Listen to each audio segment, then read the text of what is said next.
most people have been asking is that, have you had any threat on your life, either face to face, I mean physically, or through text? Respond to this first, then we move forward. What? Yes, Grandpa, go ahead. I can hear you. You asked me a question that I want to hear. I didn't hear the question well. Right. The question is that ever since you started this campaign, as far as championing or campaigning for development in the Tamale South constituency is concerned, where you reside, our question is that, have you had any threats on your life, be it physical or through text? Physical, no, but through calls and text, yes. Through text, yes? Text or calls, yes. Right. And have you reported this to the police? Yes, I did that. Now, let's enter the constituency proper. Okay. What actually sparked all this conversation? What motivated you to start this campaign in the constituency by asking Haruna Idrisu to bring more development in the constituency? Okay, to be honest and to tell the truth, from the last 2020 to 2024, I sit and then I realize that so there are so many MPs, or if an MP is in power, there are so many things that the MP can do. So I watched other MPs for years compared to our 20 years in Parliament. So I get to realize that, then our MP didn't do us justice. And to be honest, before I start this, I know a lot of people already started, but at the end of the day, they shut them out. So I decided, okay, fine, then let me take this on myself, make sure I push it for him to hear us. The people that shut them up is not our MP. It is the people that are just around him. So I say, okay, fine, then let me do it my own way, because I know myself, if I want to do something, I will do it to the last call. So that's what prompted it. Right. But I would like to also commend you. Ever since the discussion started, I have not heard you insult or vilify the leader Haruna Idrisu. You have stayed true to your word by calling for development. I want us to stay on this development further. Now, did you in any of your videos or comments say Haruna Idrisu did not bring development in the constituency, or he has not done enough? Whatever I am saying, I cannot say he didn't do anything. In my eyes, I see what he has done. There are a lot I witnessed myself. Right. But I do comparison. If somebody can use 4 years to be able to do this, then I expected him to do more than that person, because he has been in power for almost 20 years.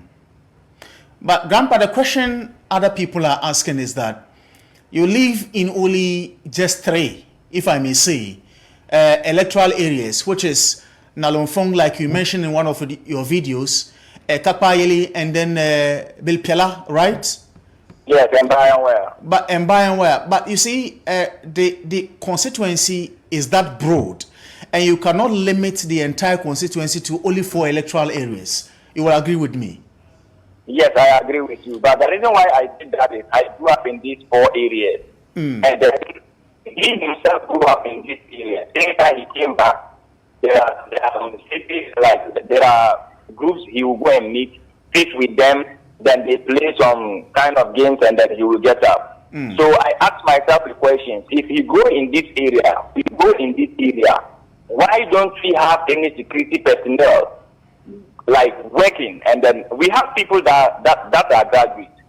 We have people that have certificates and everything, but inside that 4, I was limiting it because I only know about those areas.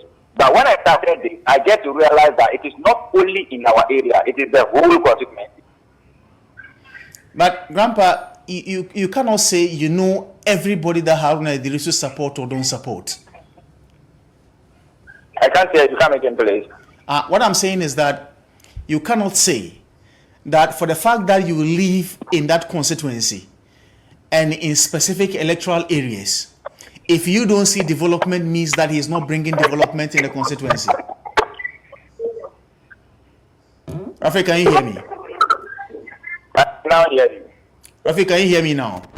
Yeah, clearly, I can now hear you. I'm saying that you cannot claim that for the fact that you have not seen Haruna Idrisu support one or two people means that he is not doing anything in your electoral area. As I said, I did not say he did not do anything. As I told you, I witnessed him doing things to people. I witnessed him helping other people. I didn't say he didn't do anything.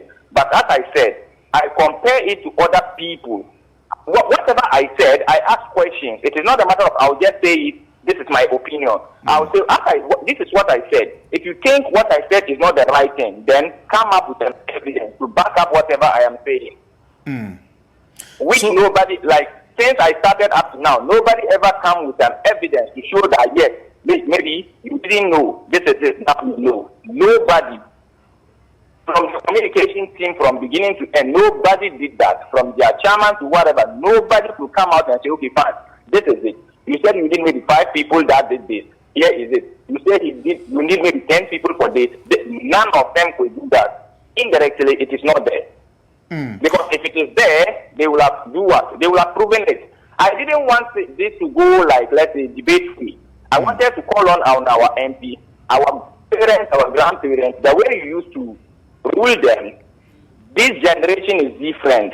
We are not expecting to be following you, to be giving us money to do naming ceremony or funeral or whatever. We just want you to empower us, empower the youth, give them jobs, get us hospital, get us schools, get us libraries, so that with all that, we can also learn and know how to rule ourselves, but not you ruling us from morning to evening. So this is what I was thinking when I said this. He's a smart man, I know. He will have reached out, asked me questions.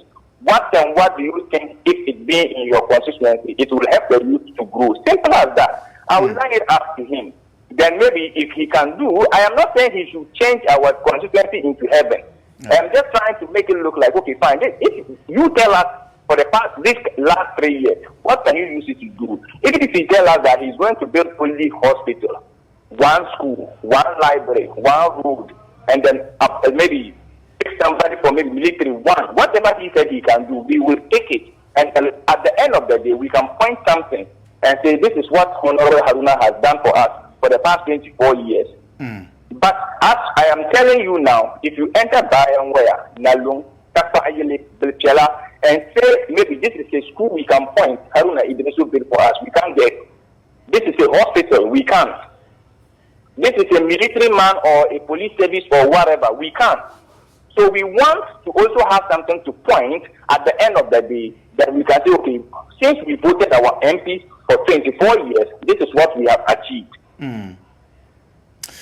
Now, Grandpa, let me ask you some few questions and I will allow you to go. There are claims that there are other political parties who are influencing you to do this. How true is this? God is my witness. I will always put God first. If anybody, either MPP, NDC, or whoever, called me to let me start this, even as I started, nobody, not even credit, somebody buy for me. I started, okay, let me just give you the reason why I pushed this to this call. There is between students, Ganasco students, that reached out to me when I just started this. And they told me that they did a demonstration for good 2 weeks. And our MP didn't attend to them. They told me they write letters first, which they didn't hear anything. Then they now come out with the demonstration. And then still they didn't hear first. So they told me that if I started what I started, I should know that he will not attend to us. Which I say it should be wrong. You are a leader. We voted him in power. We are the youth. We might grow up to be bigger than you in some way.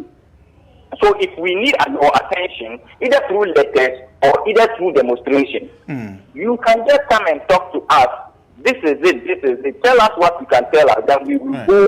But students came up to demonstration. You didn't mind them. Person like me came up to start, and then the whole youth is supporting me. So you want to make it look like you didn't hear us. So I promise them. I tell them that no, there is always a way out to reach out whoever thinks he can't be reach out. Grandpa, so that's why we are keep pushing this. I expect this week to be my last in Dabane. We were speaking Dabane because we didn't want it to go nationally. But now that it is like maybe we are not getting what we want, what we just want is being addressed. be sure that yes, our leader has listened to us. He said he would do this and do that. Simple as that. Then we step down. Whatever he did, we will be the ones to bring it up to let everybody know that yes, this is what our MP did.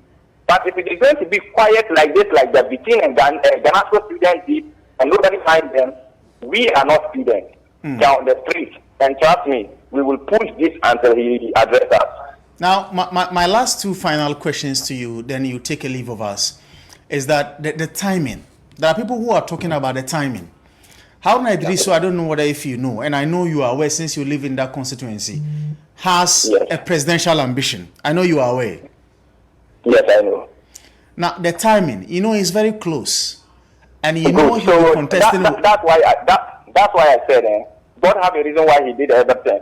If maybe some MPs didn't enter in parliament that was 2020 to 2024, I wouldn't have this idea not to talk of coming out to talk about it. But so far as 2020 to 2024, I were able to see MPs use it very well to extend that they can point a lot of security personnel showing that the MP helped them get this job. That made me understand that then our MP too has to go into power again. Then that was 2020. No, which one was that? This election target. But people are asking me that why did we vote him in power? I swear to God, I use my money to even campaign. Tell the boys that we should vote him back in, then we can push him to work. We are not doing this to destroy him. We are just trying to let him understand that his TV is going to be Tamale staff. So if the TV is not good, he won't be able to go. We want him to have a good TV, a perfect TV, so that he can get back and point. This is how I rule Tamale staff. And then we too can come out and jubilate and say, yes, he did it well. But if it is going to be like this, and we are coming out to lie, he keep it like maybe the way he was ruling us is, no, I don't think we can do it that way.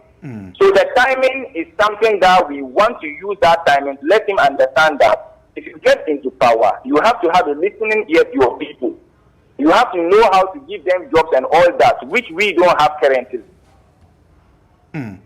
Rafik, my final but last question to you is that, are you a member of the NDC? I was born into it. What do you mean you were born into it? Are you a card bearer? Rafik, let me rephrase the question.